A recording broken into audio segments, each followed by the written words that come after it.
If you've ever watched a family reunion where everybody seems to know exactly who's in charge, the African savannah can feel a little like that, only with lions, hippos, crocodiles, and elephants instead of aunties and uncles.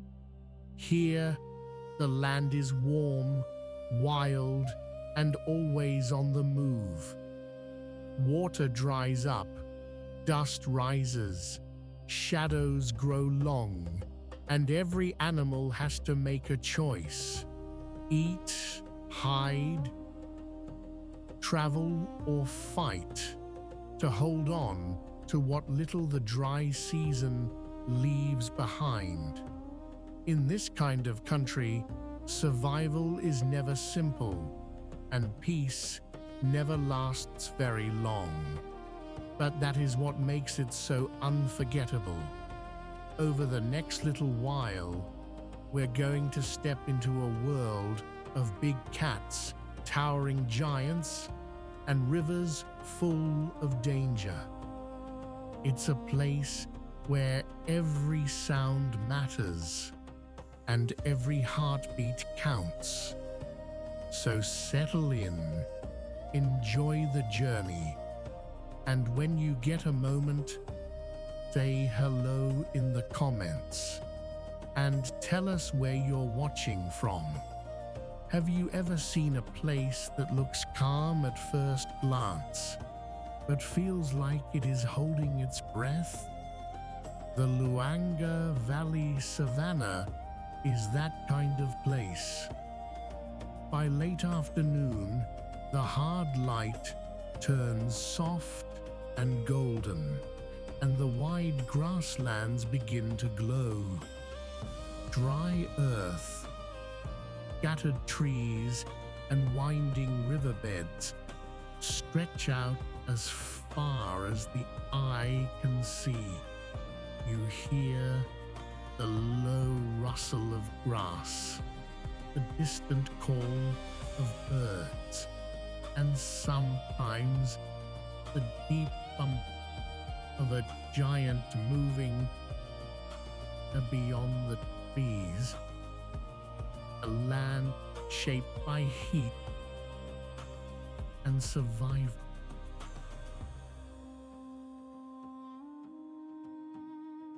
Elephants and baboons make their home here, each one living by its own rules. It is wild, beautiful, and full of tension. A lion can turn a whole valley quiet without ever raising its voice. One moment, the savannah is busy. The next, heads lift, ears twitch, and everything seems to freeze. That is the kind of power a lion carries. Meet the lion, ruler of the grasslands in the dry river country of Africa. It is built for strength, family, and patience, with a body that looks made from muscle and sunlight. What makes the lion so unforgettable is not just its roar, but the way it moves through the world as if it belongs there. In the Luangwa Valley, lions live in prides, and those prides are the heart of their lives. These cats do not simply survive here, they help shape the rhythm of the whole land.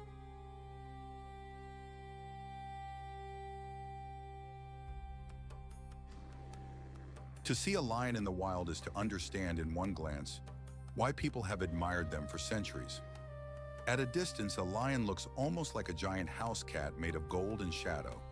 But up close, every part of it tells a different story. The mane of an adult male can be dark and heavy, like a rough wool collar tossed around the head and neck. It gives him a larger look and helps protect him during fights with rivals. Lionesses are sleeker, built a bit lighter, and that shape helps them move with speed and silence. Their coats are usually a tawny color, the same warm brown as dry grass in late summer, which helps them fade into the land like smoke.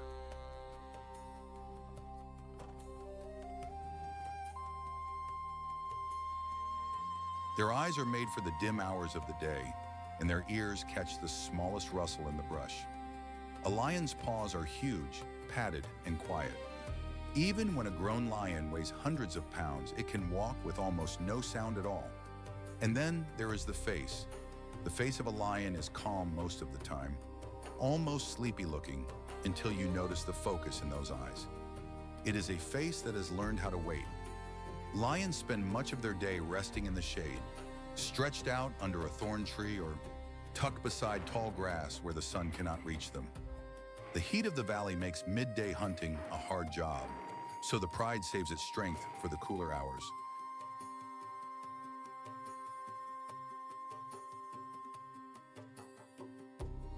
When evening comes, the lionesses become the workers of the family. They are the main hunters, and they hunt with teamwork that looks almost like a silent dance. One may move in front, another along the side, while the others circle wider around the prey. Their goal is simple: close the space, cut off escape, and move in before the target can think. A lioness can burst forward at surprising speed, but she cannot keep that pace for long. That is why every step matters. A hunt costs energy, and if the prey gets away, the pride pays for it with an empty belly. And that happens often. Only about 1 out of every 3 hunts ends in success. So a lion's day is not only about power,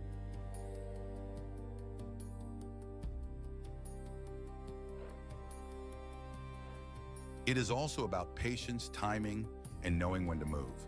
The pride also has to guard what it has. Scavengers watch from a distance, hoping for a mistake. Rivals may test the edges of the territory, and when the dry season stretches on, every meal becomes more valuable. Lions are not careless eaters either. They can feed on large animals that many other hunters would never dare to tackle, but they are not above taking what is easier when the chance appears. A lion will do what it must to keep the pride going. That is the truth of life here. It is not fancy. It is not clean. It is work and hunger and long waits under a hot sky. Family is everything to a lion.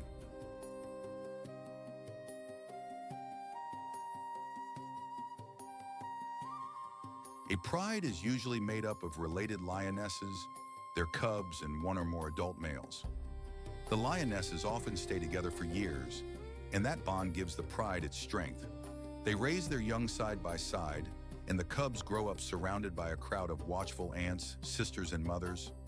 A cub's world begins with soft touch, warm milk, and the steady presence of the pride. Then comes play, so much play. They pounce on tails, tumble over each other, and practice stalking with the seriousness of tiny soldiers. It looks adorable, and it is, but it is also training. A cub that learns to crouch low, move quietly, and judge distance is a cub that has a better chance later on.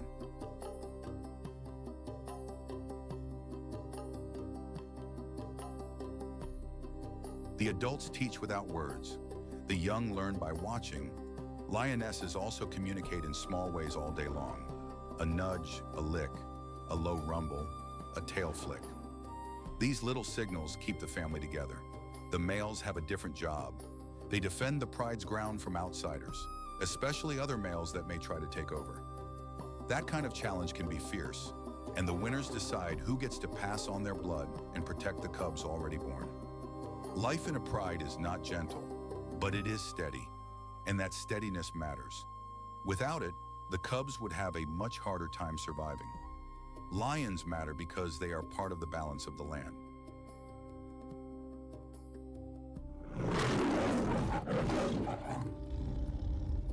They help keep prey, animals moving and alert, and that shapes how the whole savannah works. Healthy lion populations also tell us something important about the land itself. If lions are doing well, it often means there is enough space, enough prey, and enough wild country left for many creatures to share. That makes the lion more than a symbol. It makes the lion a sign that the wild system is still breathing, and that is worth protecting. In the end, a lion is not just a hunter with a golden coat. It is a family animal, a patient watcher, and a keeper of the valley's old rhythm. If you stand still long enough in lion country, you may feel that rhythm for yourself.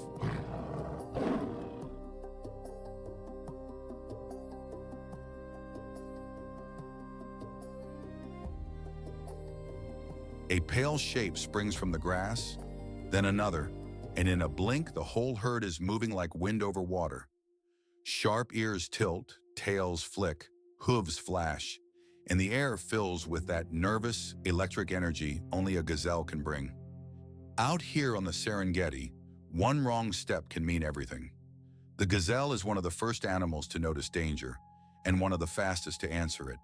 It lives where open ground gives it room to run, and that speed is its best defense. There is something graceful about the way it holds itself, light on its feet, always ready.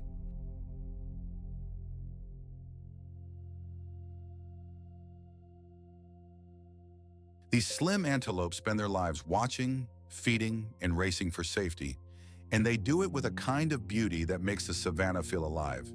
A gazelle is not just prey, it is a survivor built for quick thinking and quick legs. The gazelle looks almost delicate at first glance, but up close it is all business.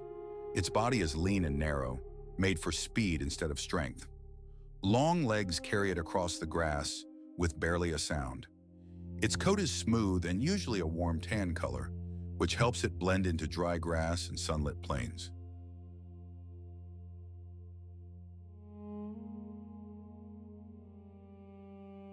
A white belly and rump give it a clean, sharp look, and some gazelles also carry dark side stripes or bold facial markings that make their faces easy to recognize.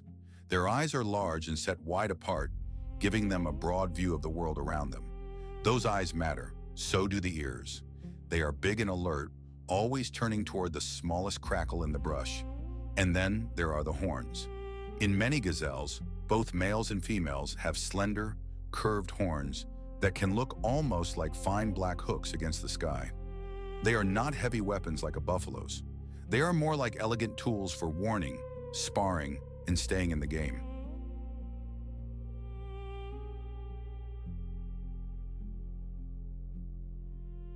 Everything about this animal says one thing: move fast, stay aware, and do not waste energy.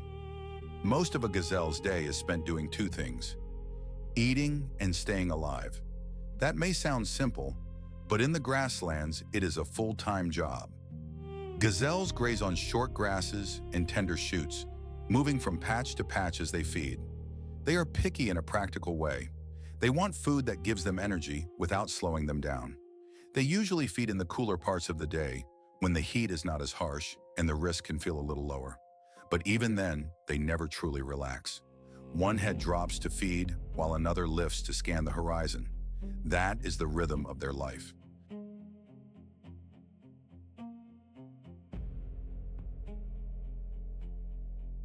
If danger appears, they explode into motion. Their speed is famous, but so is their body language. A gazelle may stamp, snort, or make a sudden high leap called a pronk, where it springs into the air with stiff legs. It can look almost playful. In truth, it is often a warning. I see you, I am ready, don't try me. And in a place where cheetahs, lions, and hyenas all watch the same open ground, that warning matters. Gazelles often live in groups, and that is part of their survival plan. Many eyes are better than one. A herd can spot danger sooner, and when one animal bolts, the others follow in a heartbeat. There is safety in numbers on these plains.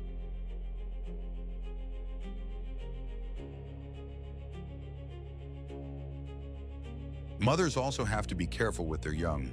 A newborn gazelle is hidden in grass for a time, and the mother returns to nurse it while keeping watch nearby. The little one must learn fast. There is no long childhood out here. Soon it has to stand, move, and read the body language of the herd. Gazelles communicate with each other in small, quick ways: a head toss, a twitch of the tail, a sudden freeze. They do not need loud noise most of the time. Their whole life depends on paying attention.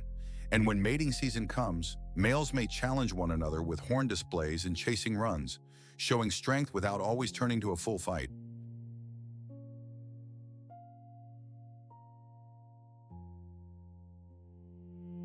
That matters too, because energy is precious.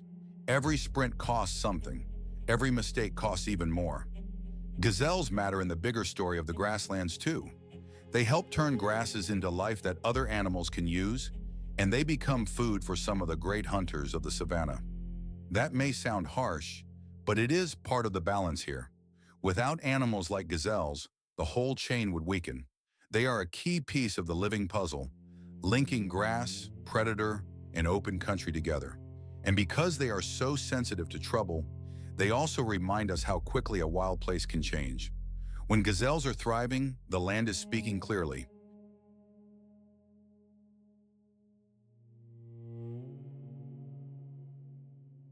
When they vanish, something is wrong. That is why protecting open grasslands matters so much. The gazelle may be light as a breeze, but it carries a heavy message. It tells us that survival in the wild is not only about strength, it is about awareness, timing, and grace under pressure. And when a gazelle leaps away across the golden plain, it feels like a little spark of hope running across the earth.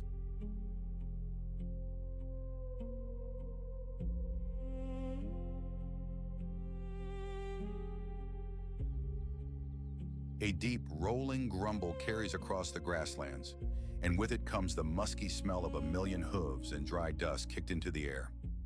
That is the wildebeest, moving in huge numbers across the Serengeti like a living storm cloud.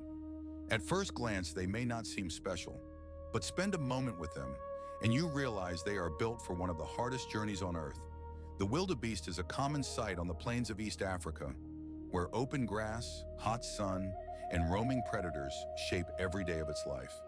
It is one of the great travelers of the savannah, always on the move, always listening, always ready to run.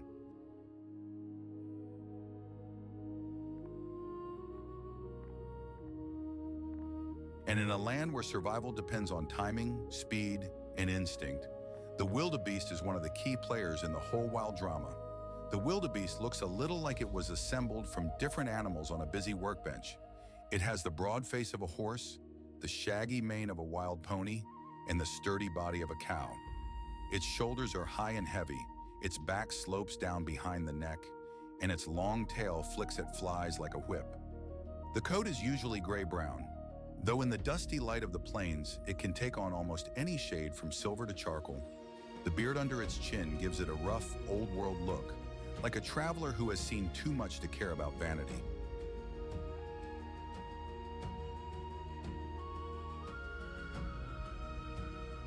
Males are usually darker and more muscular than females, with curved horns that sweep outward and up.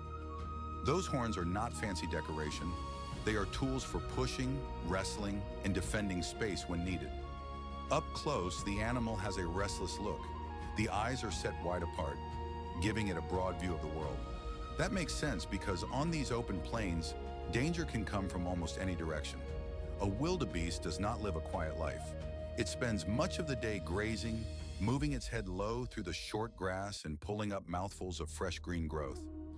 It is a steady feeder, built for covering ground and keeping moving rather than lingering in one place too long.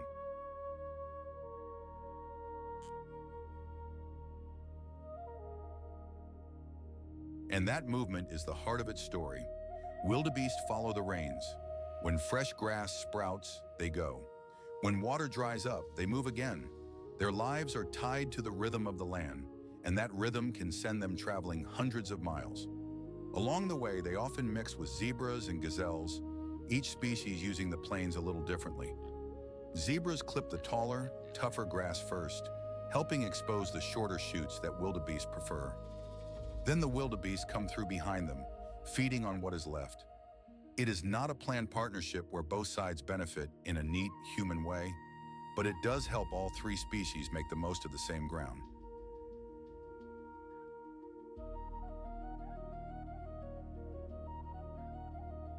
And wherever large herds gather, predators notice. Lions watch from the edges. Cheetahs look for a weak calf or a moment of hesitation. Hyenas wait for stragglers. The wildebeest is always on alert, and that constant nervous energy is part of its daily life. Even while feeding, it lifts its head often, ears turning, nostrils flaring, listening for the smallest warning. When danger comes, the response is fast and sudden. A herd can spring into motion like one body, hooves thundering, dust rising behind them in long golden clouds. The decision to run is never taken lightly, but it is made quickly. Better to waste a little energy than to wait too long.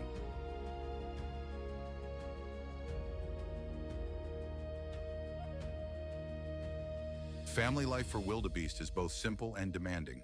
They gather in large herds and there is safety in that crowd. More eyes mean more chances to spot danger. Calves are born into this world at a remarkable time, often when grass is fresh and life is just beginning to recover after the rains. The mother stays close to her calf, and in the first days the little one must learn quickly. It has to stand, walk, and follow, because the herd will not wait forever. The bond between mother and calf is strong. In a moving sea of animals, they still find each other. Calls, scents, and memory help keep them together. Wildebeest also use sound to stay connected.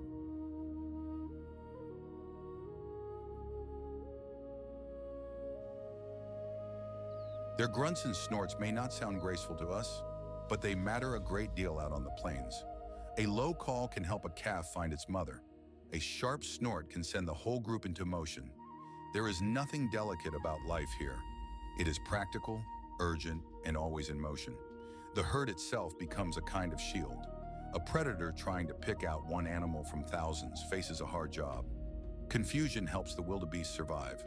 When the herd moves, it creates a wall of bodies, a blur of legs and horns and dust. And yet, for all that strength in numbers, each wildebeest remains vulnerable. A stumble can be deadly. A calf can fall behind.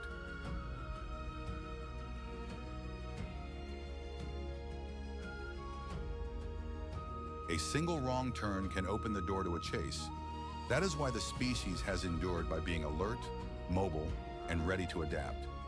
It is not the strongest animal on the plains and not the fastest in a sprint compared with a cheetah, but it is one of the toughest. It survives by living in motion. Wildebeest matter because they help hold this whole grassland world together. They eat the grass, spread nutrients through the land, and feed the great hunters that depend on them. Without them, the balance of the Serengeti would feel different. The plains would be quieter, emptier, poorer.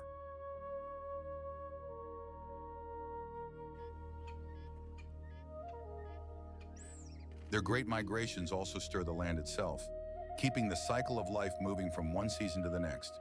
In that way, the wildebeest is more than just a herd animal. It is a reminder that survival is often a team effort, and that strength can look like endurance as much as power. There is something moving about seeing them all together, heads down, tails swishing, hooves drumming the earth. They may seem ordinary at first, but in the wild, ordinary animals often do the most extraordinary work.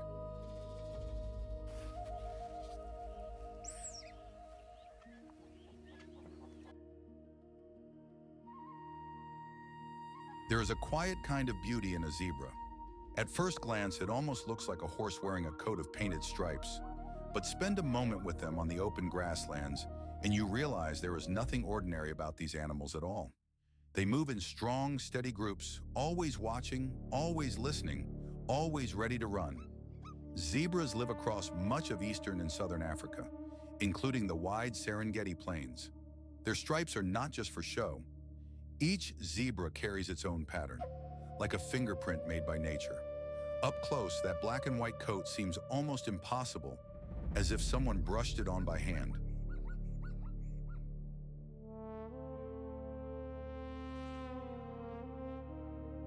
But every stripe has a place, and every zebra has its own way of fitting into the crowd.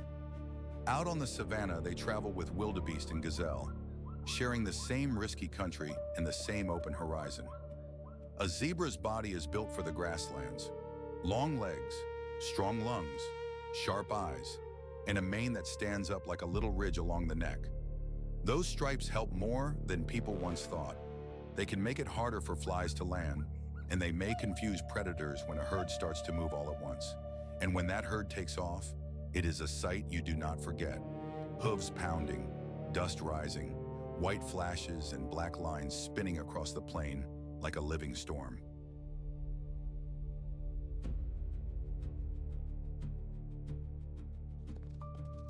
Zebras spend much of their day eating grass, moving from one patch to the next with patient determination. They are not picky, but they must keep grazing to stay strong. In a dry place, that means walking far and working hard. They often feed in the cooler parts of the day and rest when the heat becomes too much, but they never really let their guard down. One zebra may lower its head to eat, while another keeps watch with ears pointed forward. Their lives are built around caution. Lions want them. Hyenas go after the young. Even a moment of carelessness can turn dangerous. Yet zebras do not live in fear. They live with discipline. They rely on one another, and that is their strength.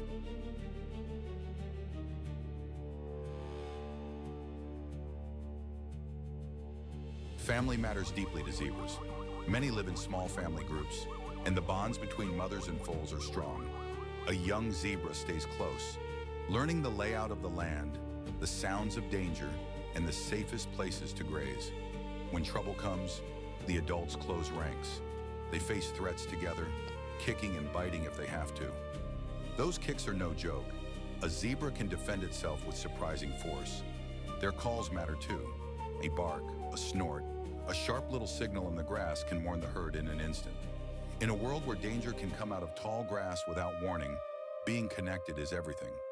Zebras also matter in a bigger way than many people realize.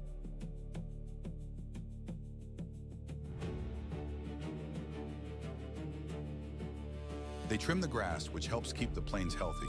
And because they are such an important meal for large hunters, they help keep the balance of life in motion. Without animals like zebras, the great grassland story would not work the same way. They are part of the daily rhythm of the savannah, from dawn to dusk, from dry season to rain. And maybe that is what makes them so memorable. They are both beautiful and practical, both gentle and tough. A zebra looks like a creature painted for wonder, but it lives a life shaped by grit. In the end, that may be the most striking thing of all.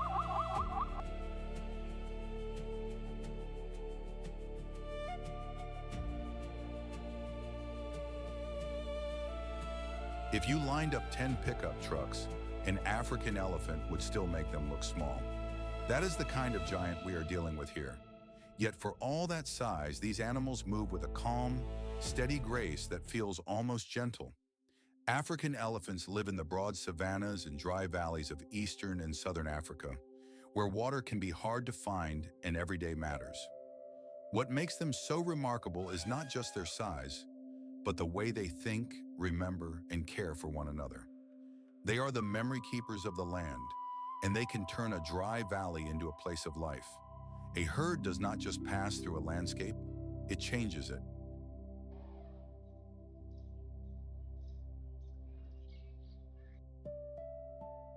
Now let's spend a little time with these amazing giants and see how they live, lead, and survive. African elephants are the largest land animals on Earth, and the first thing you notice is their sheer presence. An adult can stand well over 10 feet tall at the shoulder, with a body built like a moving hillside. Their skin looks rough and wrinkled, almost like cracked river clay. But that tough look hides an animal that is deeply sensitive. Their ears are enormous, shaped like wide fans. They flap them to help cool their bodies in the hot sun. And then there is the trunk, one of the most useful tools in the animal world.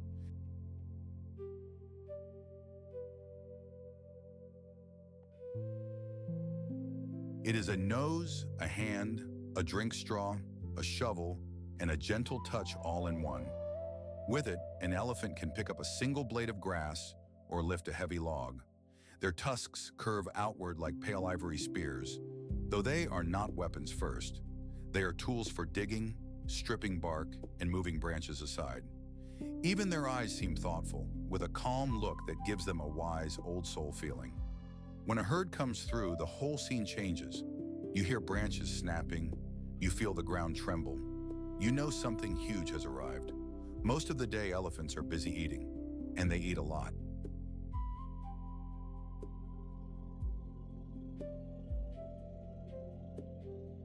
Grass, leaves, bark, roots, fruit. If it can be chewed, an elephant will likely try it. They spend many hours feeding because a body this big needs a tremendous amount of fuel. In dry country, they become expert problem solvers. If water is buried under the ground, they can dig for it with their feet and tusks. If a tree is in the way, they may knock it down or strip it clean. That may sound rough, but these actions help shape the land. They open up thick brush, create paths for smaller animals, and even help new plants get sunlight.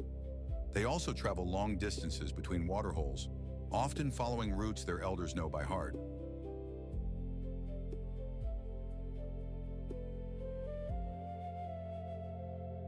In the hottest part of the day, they rest in shade or stand in the cooling mud.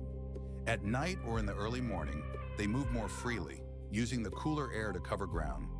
Their world is built around memory, and the older females know where to go when the land turns dry. Family is everything to an elephant. The herd is usually led by an experienced older female called the matriarch. She is not the biggest, but she may be the wisest. Her memory can mean the difference between life and death. She remembers where the rain pools last season, which path leads to safer ground, and where danger once waited. The younger females and their calves stay close, almost always within sight or touch.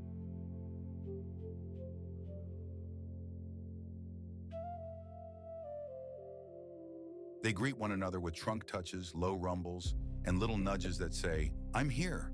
The calves are watched over by many adults, not just their mothers.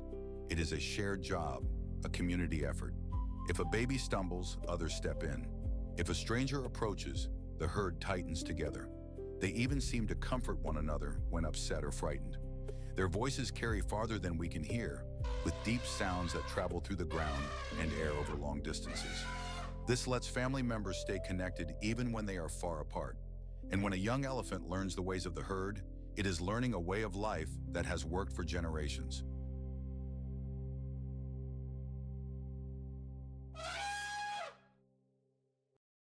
African elephants matter in a big way. By breaking branches, digging for water, and clearing paths, they help keep the land healthy and varied. Many smaller animals benefit from the changes they make. Birds, antelope, and insects all find opportunities in the spaces elephants open up. They are not just living in the savannah, they are helping shape it. But elephants also face real threats from shrinking habitat and illegal hunting for ivory. That is why their future depends on people making good choices and protecting the places they need. When elephants are safe, whole landscapes stay alive with them. And maybe that is the best thing about these giants.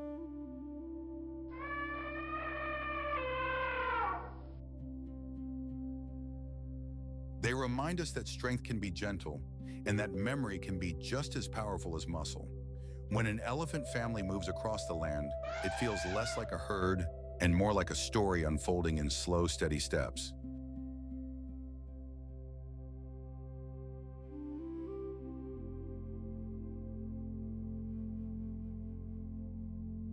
If you've ever watched a house cat leap off a sofa, imagine that cat shrunk down, stretched out, and given the nerves of a racehorse. That is the Thompson's gazelle. Small, quick, and full of life, it moves across the East African grasslands like a flicker of sunlight. These little antelope live in open country where there is nowhere much to hide and every second matters. Their world is all about staying alert, staying light on their feet, and trusting those sharp little legs. They may look delicate, but out here, delicate does not mean weak. It often means fast. Thompson's gazelles are built for speed, and they live in one of the toughest neighborhoods on Earth.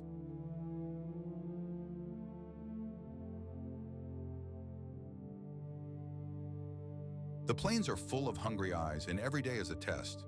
Still, they keep grazing, leaping, and calling to one another, as if joy itself is part of survival. If you love these graceful little runners, say hello in the comments and let me know where you're watching from.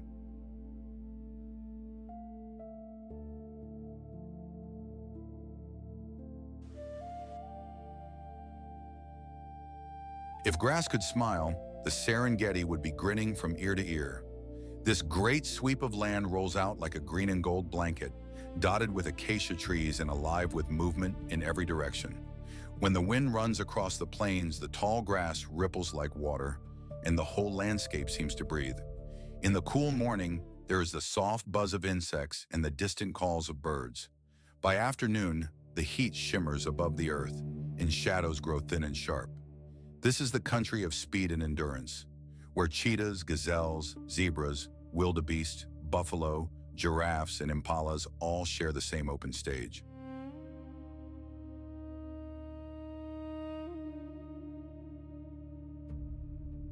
And in this wide open world, every meal, every escape, and every dusty hoof print tells a story of survival.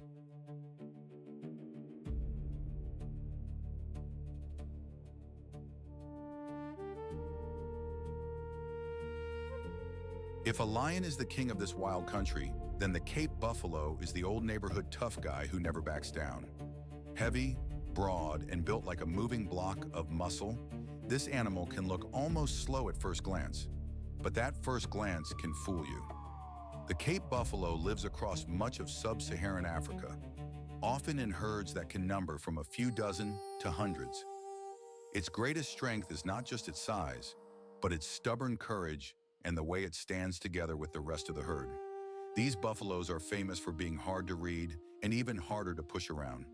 They graze in the open, travel in groups, and keep a wary eye on the grasslands around them.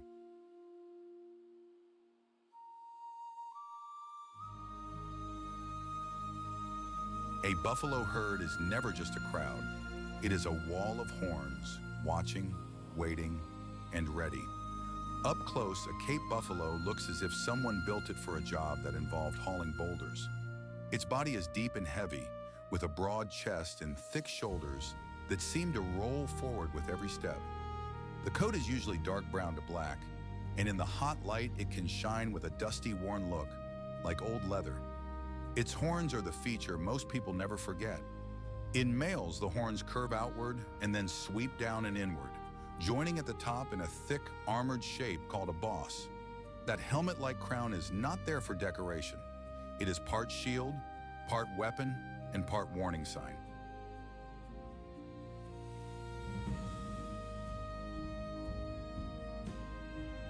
Even the face looks serious, with dark eyes set under a heavy brow and ears that flick at every sound.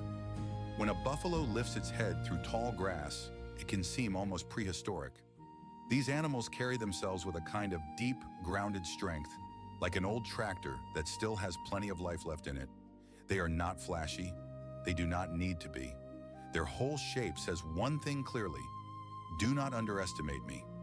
Most of a Cape buffalo's day is spent doing the plain, necessary work of staying alive. It feeds mainly on grass, and it uses its wide mouth and strong lips to crop the blades close to the ground.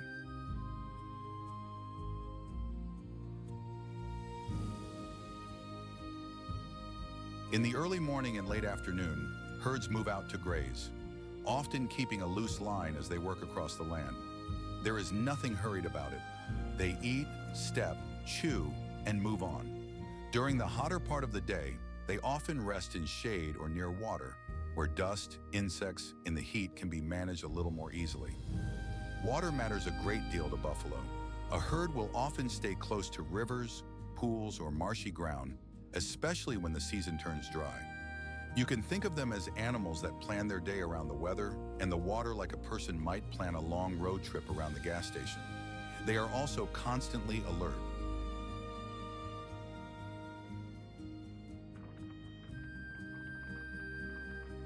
One animal raises its head, and soon the whole herd seems to sense that something has changed. Birds, scents, movement in the grass, even the sound of distant hooves can shift their behavior. This is a life built on caution and habit. Eat, watch, move, rest, repeat. A Cape buffalo is most comfortable when it is surrounded by others of its kind. Herd life gives these animals safety, and safety allows the young to grow. Calves stay close to their mothers, tucked into the protection of the group. When danger appears, adults often tighten the herd into a defensive ring, with the strongest animals at the edges and the young kept in the middle. That simple arrangement can mean everything.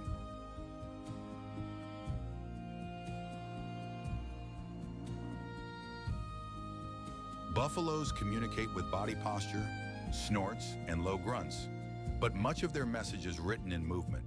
A head lift, a turn of the horns, a sudden shift in direction.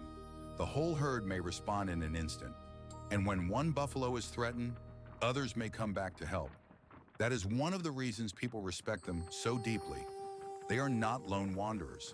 They are family animals, and they defend one another with real commitment. Mothers are attentive and protective, and calves learn the ways of the herd by staying close and watching older animals. Life in a buffalo group is not gentle in the soft, peaceful sense. It is practical, it is alert, it is full of memory.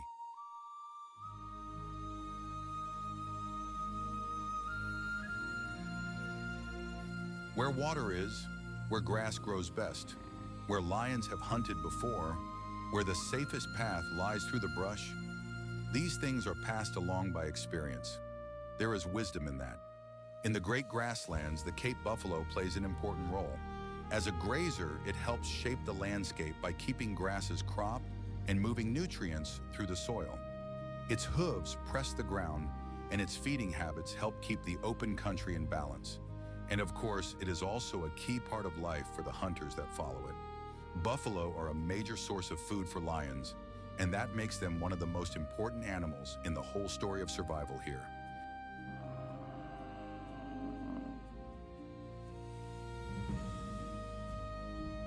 But this is not a simple relationship. The buffalo does not go quietly. It can fight back with surprising force, and that fight changes everything for the animals around it. In a land where every meal matters, the Cape buffalo stands as one of the great tests. Strong, stubborn, and deeply social, it is one of Africa's most impressive survivors. And when a herd moves across the plain, it carries with it the feeling that the wild is still holding its ground.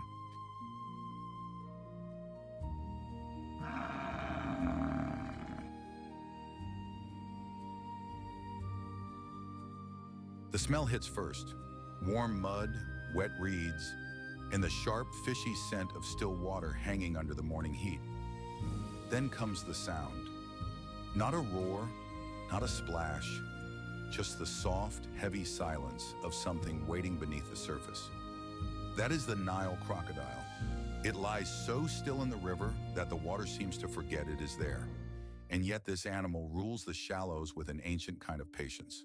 From tip of snout to the end of its tail, it can stretch longer than most pickup trucks are parked nose to tail.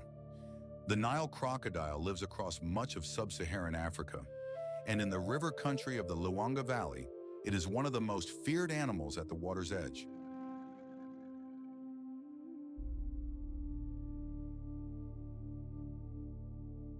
What makes it so dangerous is not speed, it is timing. It waits for the wrong step, the wrong drink, the wrong moment of carelessness. The body of a Nile crocodile looks like a living piece of riverbank. Its back is covered in rough, armored scales that look like old stone laid in rows. That thick skin is not just tough, it is built for life in water and on land, a kind of natural suit of armor. The head is broad and heavy, with eyes and nostrils set high, so it can watch and breathe while most of the body stays hidden below the surface. Those eyes can seem almost expressionless, but there is a sharpness in them that feels ancient.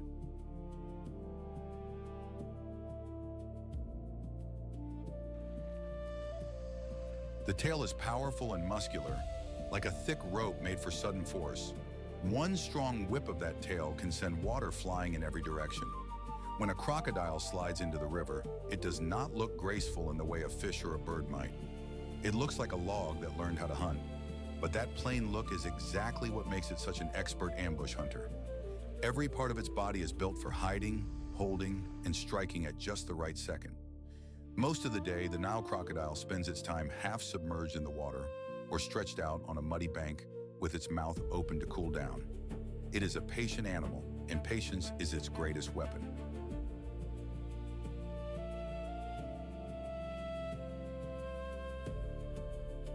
It does not waste energy chasing down every meal. Instead, it waits where animals must come to drink.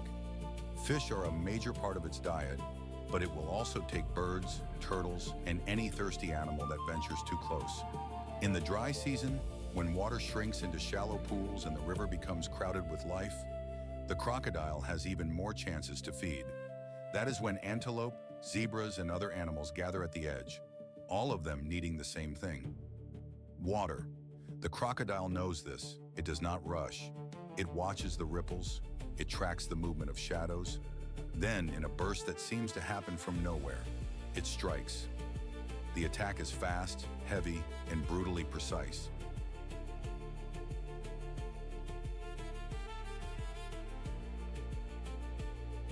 It grabs, twists, and drags. It is not a fair fight, and it does not need to be. Afterward, the crocodile may rest again as if nothing happened at all, the river once more looking calm and harmless. Life for a Nile crocodile is shaped by the rhythm of water. In the hottest part of the day, it may bask on the bank, soaking up warmth before slipping back into the cool shallows. At night, it becomes even harder to notice. Only the eyes may show above the dark water, tiny points of gold in the gloom. For such a large animal, it can be surprisingly quiet for long stretches, and that quiet is part of its success. It has survived for millions of years by doing less, not more.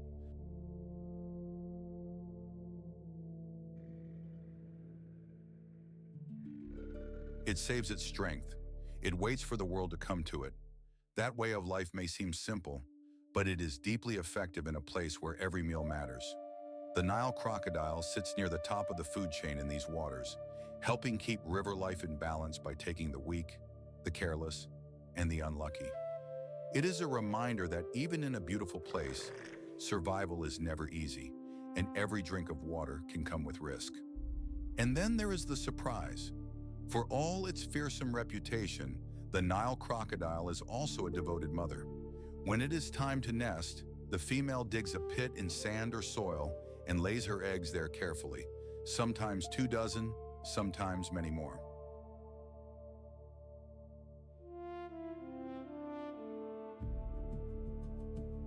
She guards them through the long wait, and when the young are ready to hatch, they begin to make soft sounds from inside the nest. That is the signal. The mother opens the nest and gently carries her babies to the water in her mouth. It is a tender moment in an animal world that is often very hard. Not all of the young will survive, of course. The river is full of dangers, but that early care gives them a chance. In a creature known for violence, there is also protection. In a place like the Luangwa Valley, that balance between danger and care is part of what makes the wild world so astonishing. The Nile crocodile reminds us that survival here is not about being the fastest every time.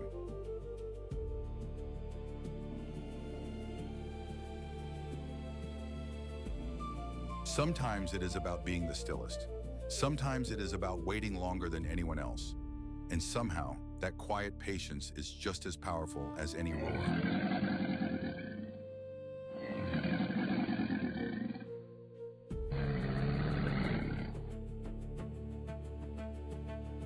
Here is a surprising fact.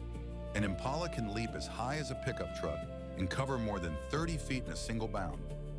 That kind of power makes this graceful antelope look almost light as a feather. But out here, light feet can mean the difference between life and death. In the open grasslands and woodlands of eastern and southern Africa, the impala is one of the most familiar animals on the move. It is sleek, alert, and always reading the world around it. One ear turns this way, the other that way, as if it is listening to every breeze. Today we are getting close to this watchful grazer and seeing how it survives in a land full of hungry eyes.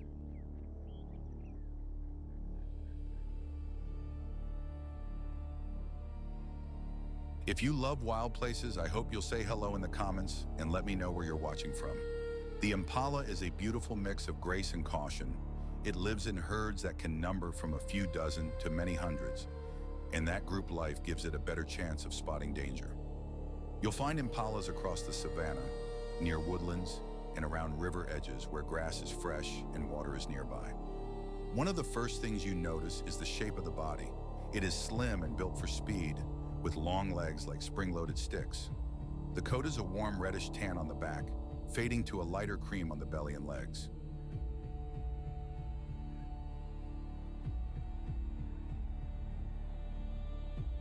There are dark markings on the tail, the tips of the ears and the rear legs, which help break up its outline in the grass. Males carry lyre-shaped horns that curve gently backward, while females do not. Those horns are not only for show, they matter in fights between males and in the struggle to hold a good place in the herd. Close up, the impala looks delicate, but that is deceiving. Every part of its body is designed for quick escape. Its hooves are narrow and hard, made for sudden turns on dry ground. Its neck is slim, its face is fine-boned, and its eyes sit high and wide for a broad view of the world. Even the way it stands says something about its life.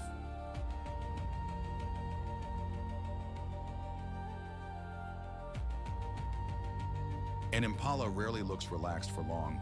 It is always ready to spring. That alert posture is part of what makes it so successful. In the impala's world, there is no such thing as completely resting. It spends much of the day grazing on tender grasses, but it is not a careless eater.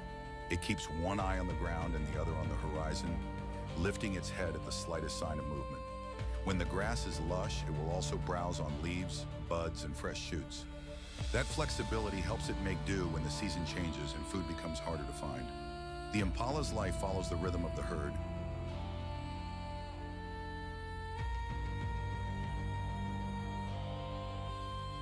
In the cool hours of morning and late afternoon, they feed and move, taking advantage of the best light and the safer moments of the day. At midday, they often gather in shaded areas to rest and ruminate, chewing their food slowly while still keeping watch. If danger appears, the whole mood changes in an instant. Heads rise, bodies tighten. Then come the warning snorts and sudden bursts of motion. Impalas do not rely on a single trick. They rely on a whole set of smart habits. They stay in groups, they use open spaces for better visibility, and they keep moving often enough to avoid being an easy target. When they flee, their leaps are not just fast, they are confusing.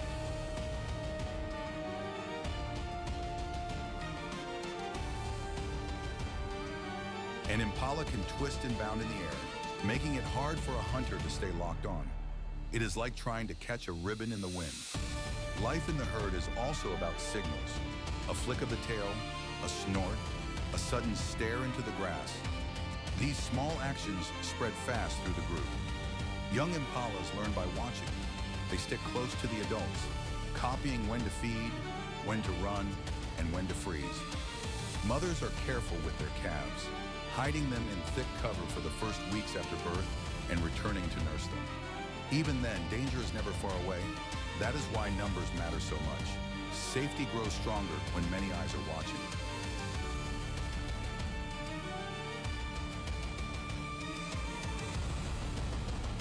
During the breeding season, males become more territorial and more assertive. They mark and defend areas where females gather, and rival males may clash, horns against horns, in brief but forceful fights. These battles are usually less about injury and more about proving strength. The winner earns the chance to hold a good patch of land and the attention of females. It is a hard life, but a highly organized one, shaped by both competition and caution. The impala matters in ways we do not always notice at first glance. It is a major source of food for lions, leopards, cheetahs, hyenas, and wild dogs, helping support the wider chain of life on the savannah.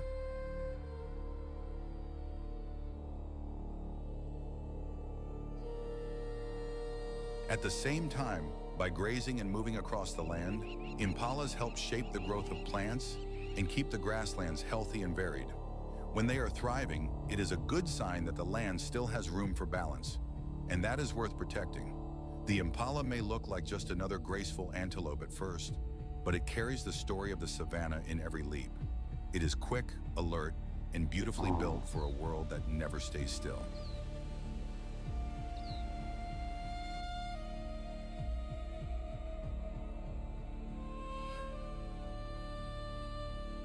You might not expect a baboon to steal the show in a place ruled by lions, elephants, and crocodiles, but these clever animals can turn an ordinary morning into pure chaos. One minute the valley is calm. The next, a troop of baboons is shouting from the rocks like a family argument that got out of hand. These are the sharp-eyed, quick-footed troublemakers of the savannah, and they are never far from danger or from the action. Baboons live across parts of eastern and southern Africa, where open ground, cliffs, and scattered trees give them both food and a fast escape route. And once you spend a little time with them, you realize they are not just noisy animals.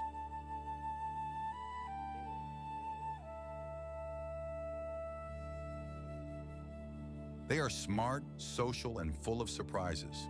Baboons live in troops, and those troops can be as busy as a small town. Each animal has a place in the group, and they seem to know exactly how to read each other's moods. They feed on fruits, seeds, roots, grasses, insects, and small animals when they can find them. Their long faces, strong jaws, and dog-like bodies give them a tough, almost comical look, like they were built for both mischief and survival. Their fur varies from olive and gray to brown, and their rear ends often show bright colors that help other baboons recognize them. Long tails help with balance as they travel over rocks and across open ground.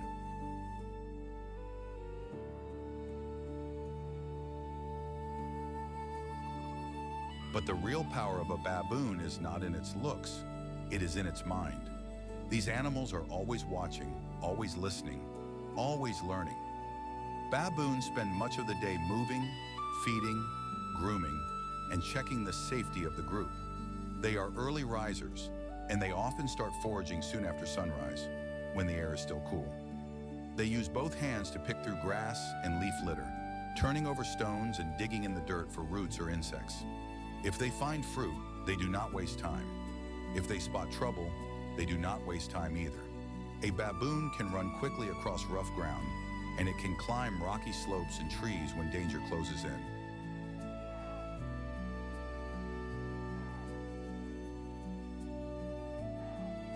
That makes it a hard animal to catch.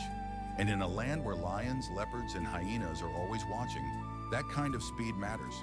But baboons are not just busy snack hunters. They are also careful survivors. They often move as a group, with sentries keeping watch while others feed. If one baboon gives an alarm call, the whole troop can spring into motion. A sound, a glance, a sudden shift in posture, and the entire group knows something is wrong. That kind of teamwork keeps them alive. Family life is at the heart of a baboon troop. Mothers carry and protect their babies closely, and young baboons stay near adults where they can learn the ropes.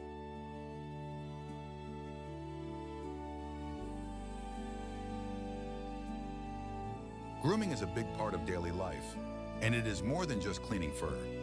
It helps calm nerves, build trust, and strengthen bonds. In a baboon troop, friendships matter. Rank matters too.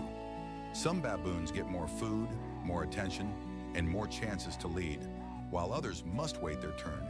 It can be rough, and at times it can look downright tense. But those social rules help hold the group together. Young baboons grow up watching everything. They learn who to follow, where to feed, and how to stay safe around predators. They also learn how to read the faces and calls of the troop, which is a skill as important as speed or strength.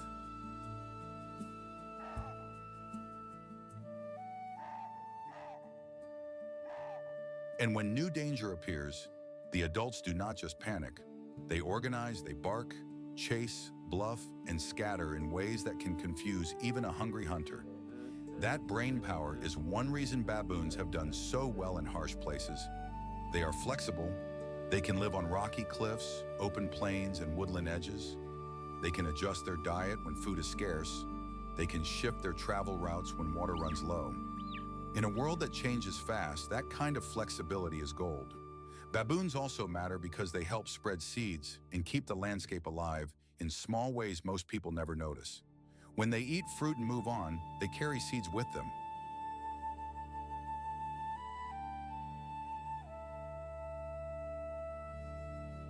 When they dig and search for food, they turn over soil. They are not the biggest animals on the land, but they are a busy thread in the whole fabric of the savannah, and that fabric would not be the same without them. There is something deeply familiar about baboons. Maybe it is the way they bicker, or the way they huddle, or the way they seem to be thinking 3 steps ahead. They remind us that life in the wild is not only about teeth and claws, it is also about family, memory, and watching out for one another. Under the first light of day, a baboon troop can feel like a whole little world, full of noise, nerve, and heart. And once you have seen them, you do not forget them.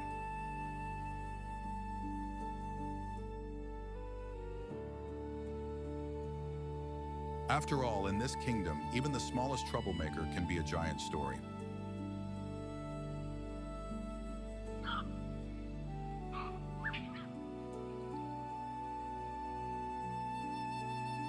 Have you ever watched an animal that looks like it was built for one job only and built for it perfectly?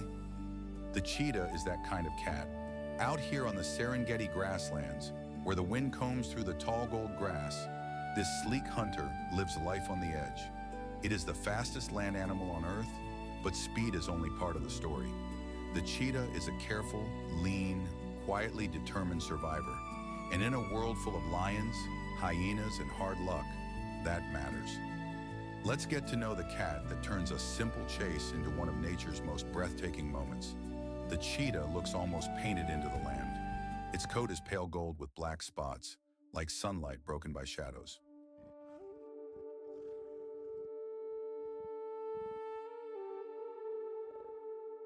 Those spots help it fade into the grass when it crouches low and waits. Its body is slender, long, and built like a racing arrow.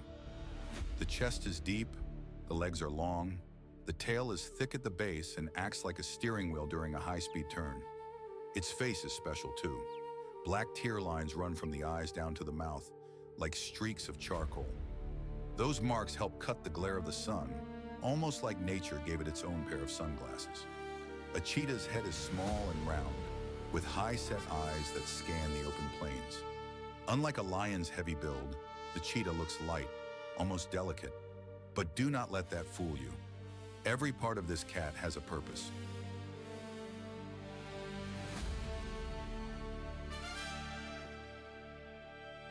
Its body is made for sudden motion, quick turns, and short bursts of power. It is not built to wrestle, it is built to run. And when it moves, it seems to float just above the grass, all muscle and grace and nerve. Cheetahs spend much of the day watching. They rest in the shade when the sun is high, saving every bit of energy for the hunt. They are most active at dawn and dusk, when the light is softer and prey animals are busy feeding or moving between grazing spots. A cheetah hunts with its eyes first.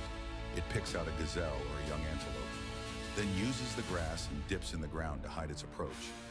It gets as close as it can, sometimes crawling low like a cat after a sparrow.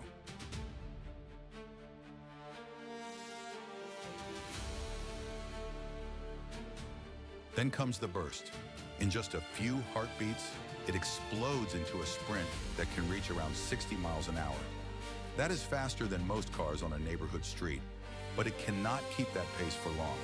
The chase is a short, hard gamble. If the prey slips away or makes a sharp turn, the cheetah may have to stop and start over another day. That is one reason hunting is so risky. A cheetah burns through energy fast and every meal has to count. After a kill, it must eat quickly if stronger scavengers are nearby.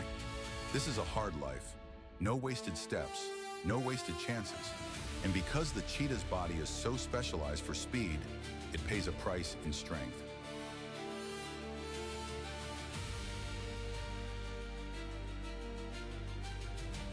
It is not as heavy or powerful as a lion. It wins with timing, not brute force. That makes every successful hunt feel like a small miracle. A cheetah's family life is mostly a quiet, careful story. Adult females usually live alone, except when they are raising cubs. A mother may bring up her young by herself, keeping them hidden in thick grass or low cover. The cubs are spotted and fluffy, almost like tiny versions of the adults with extra fuzz for camouflage. They stay close to their mother for months, learning how to move, stalk, and stay alert. At first they are playful, tumbling over one another and chasing grasshoppers or each other's tails. But play is practice.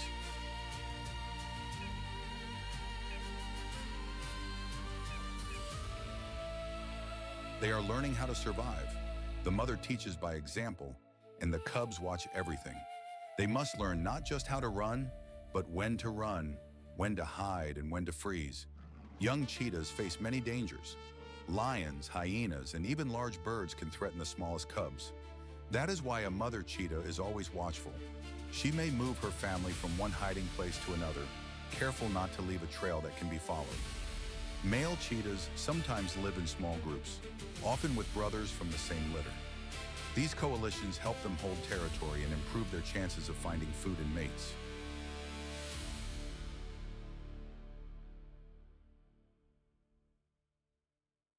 It is a different kind of family, but one built on trust and shared strength. In both cases, cheetah life depends on closeness, patience, and staying one step ahead of danger. The cheetah matters because it helps keep the grassland in balance. By hunting the weak, the sick, and the slow, it helps shape the health of prey herds.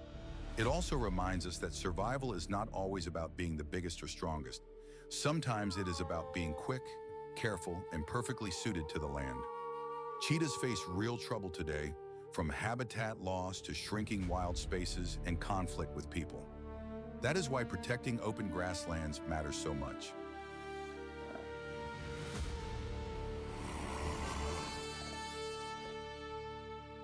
When we protect the cheetah, we protect a whole world of life that depends on these open plains, and that is worth holding on to. There is something moving about a cheetah on the hunt. It feels like the land itself has decided to run.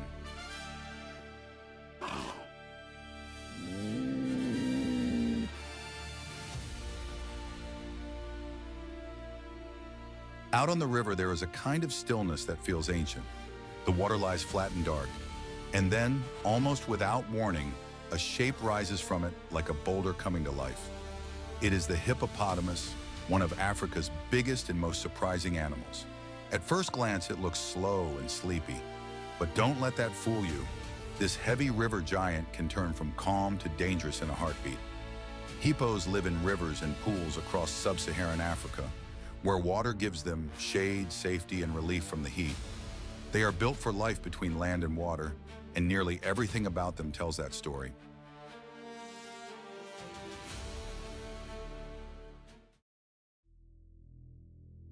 What it looks like.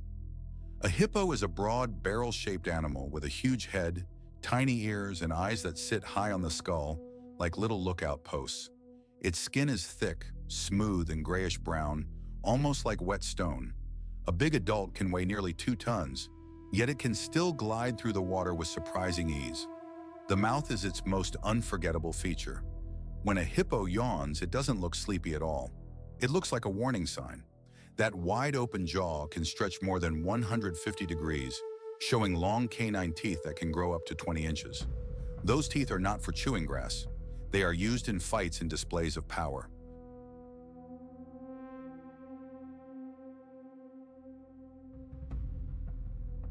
A hippo's body is covered in a special reddish fluid that helps protect its skin from the sun, almost like the animal is wearing its own built-in lotion. Seen half submerged at dusk, with only the ears, eyes, and nostrils above the surface, a hippo can look almost unreal. How it spends its days. Most of the day, hippos stay in the water, almost motionless. That is not laziness, it is survival. The river keeps their skin cool and safe from the hot sun. When the day is at its fiercest, they may do little more than blink, breathe, and drift in place. But when evening comes, the hippos climb out onto land to feed.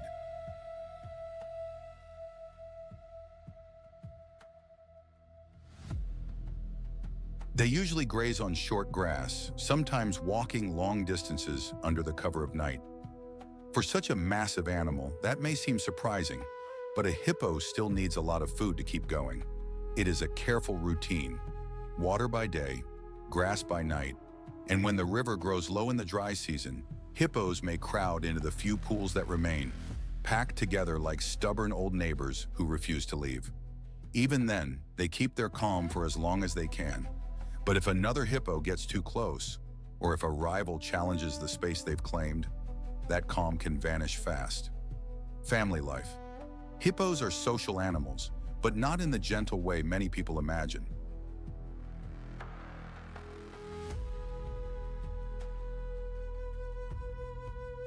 They live in groups in the water, often with one strong male watching over a stretch of river and the cows and young nearby. The rest of the group may float together, stand in the shallows, or move slowly through the pool, like drifting logs that breathe. Mothers are deeply protective of their calves. A baby hippo stays close to its mother for safety, learning where to rest, where to feed, and how to move in the river. The young can nurse even while partly underwater, which is a remarkable thing to watch. Hippos also talk to one another in their own ways. They grunt, snort, splash, and bellow. That deep roar can carry for nearly a mile.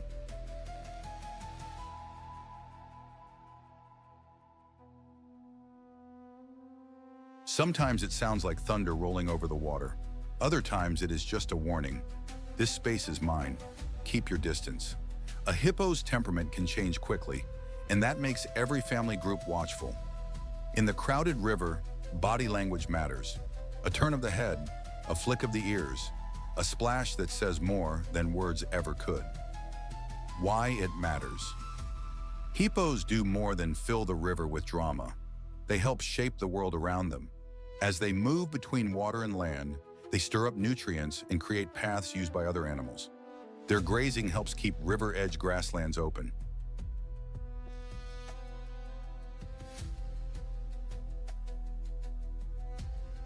And their presence tells us something important about the health of the wet places they depend on.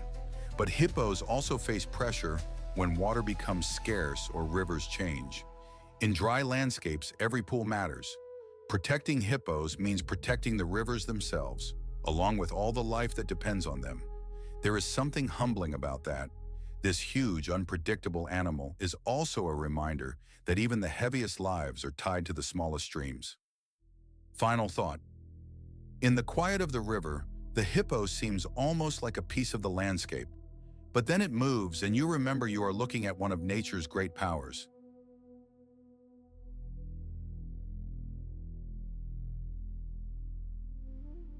Slow to anger, quick to defend, and perfectly built for life between water and land.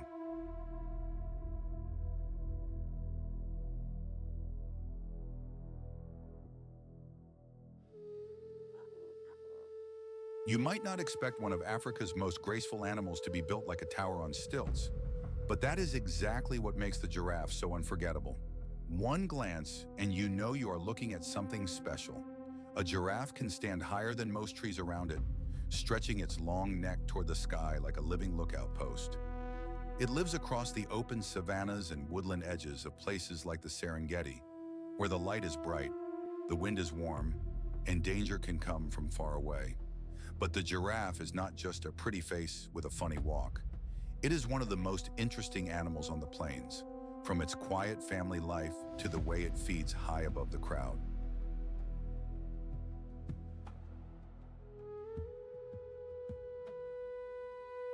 And once you get to know it, you may never look at the savannah the same way again. A giraffe is easy to spot, but hard to forget.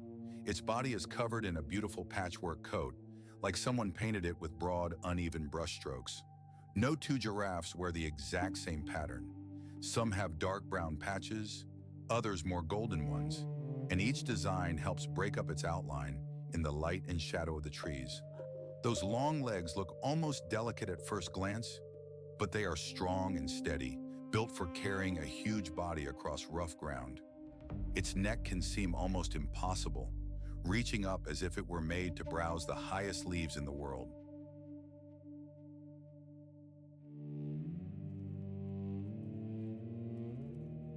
And then there is the head, with two little horn-like bumps called ossicones, often hidden under a tuft of hair. The eyes are large and calm, with a watchful look that seems to take in everything at once. Even when a giraffe is standing still, it has a kind of quiet elegance, like a dancer waiting for music to begin. Most of the time, a giraffe spends its day eating. That long neck gives it access to leaves that other animals cannot easily reach, especially the tender leaves and shoots of acacia trees. It moves slowly through the brush, using its long, dark tongue to pull food from thorny branches.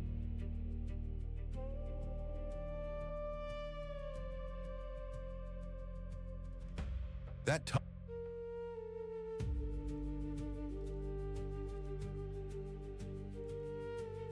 And while they may seem slow and gentle, they can cover ground with surprising ease, their long legs carrying them in a smooth, loping stride that looks almost effortless. Family matters a great deal to giraffes, even if their groups can shift and change. They often live in loose herds, where mothers, calves, and other adults may travel together for a time. These groups are not locked together like a tight little family unit, but they still offer safety in numbers. A calf begins life in a dangerous world, and its first challenge is simply to stand. Within a short time, it must learn to keep up, because the plains are no place to lag behind.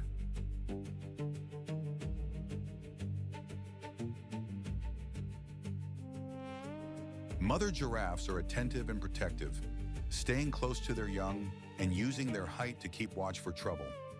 If danger comes, a giraffe's first answer is usually to flee, but it is not helpless. An adult can deliver a powerful kick that can seriously injure a lion if needed. Young giraffes stay close to their mothers for warmth, milk, and guidance.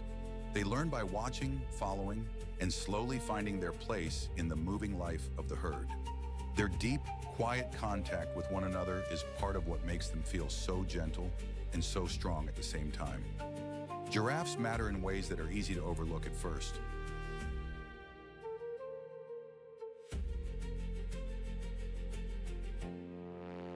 By feeding high in the trees, they help shape the landscape and keep plant growth in balance.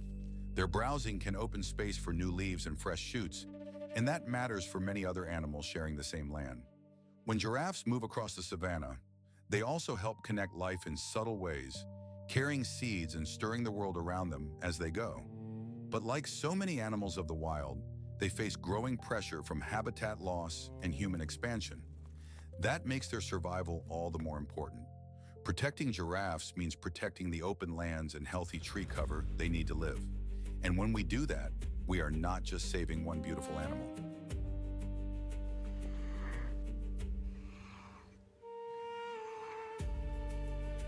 We are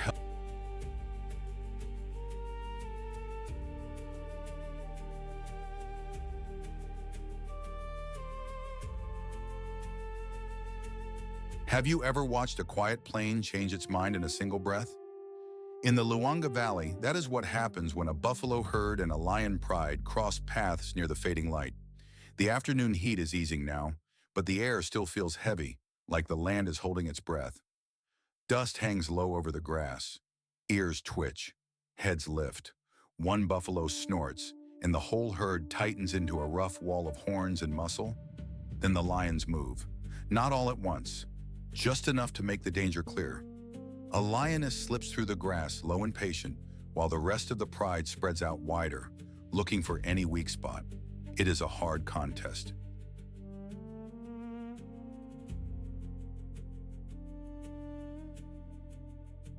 The buffalo.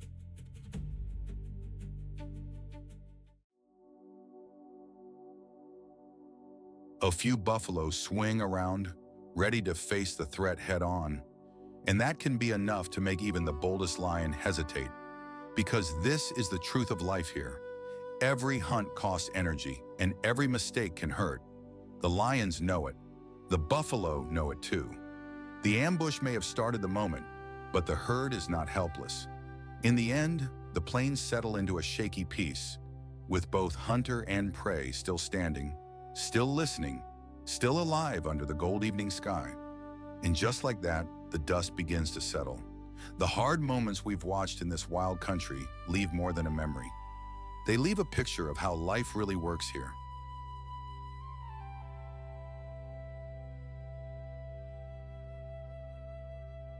Lion.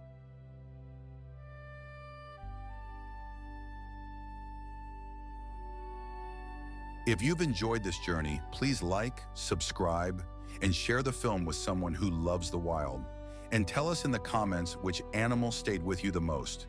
Until next time, keep looking for wonder, because the natural world is still telling its story, one heartbeat at a time.